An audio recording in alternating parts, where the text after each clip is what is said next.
বিষয় বোঝার বিষয় হলো এইটা কিন্তু বোল্ট দিয়ে লক করা, এটা কিন্তু লক নাই। তাহলে ওই ক্ষেত্রে কি বুঝলেন যে এটা এই যে এটাতে সাপোর্ট আছে, আপ ডাউন করবে, লড়বে। যদি বোল্ট থাকতো তাহলে এটা আপনার ওইখানে ভাই বোল্ট নাই এটার সাথে। না, এটার সাথে বোল্ট থাকবো না। ওই যে বাইকের চেন যেরকম আপনার আছে নাই। ওইটা না, সাপোর্ট এখানে একটা গার্ড আছে, এই যে সাপোর্টারটার এখানে একটা ফাইবার আছে যাতে এটা ডাইন বাম না যেতে পারে। যদি এই সাপোর্টারটা খাওয়া যায় তাহলে এটা ভিতরে ঢুকে যায়।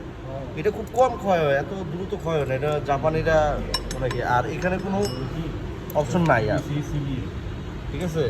যদি বোল্ট থাকে এই যে এটা এই যে পাঁচটা না বোল্ট থাকলে তো করবো না। যেমন এইটাতে বোল্ট আছে, এটা কোনো স্প্রে টাইট দেওয়া হয়নি তো, এটা টাইট দেওয়া, এই যে না বোল্টটা টাইট দাও, টাইট দিলে এটা আর কিন্তু করবো না। আর সাপোর্টার এক পাশেই এটা পাঞ্চ করবো, দ্বিতীয় পাশে করা হয় না, তাহলে ভেঙে যাবো না। এক পাশে টাইট দেওয়ার এক পাশে খোলা। হ্যাঁ, এটা ফিক্সড, এটা আপ ডাউন করবো। যখন আমি সেলফ মারো তখন যদি টাইট দরকার হয়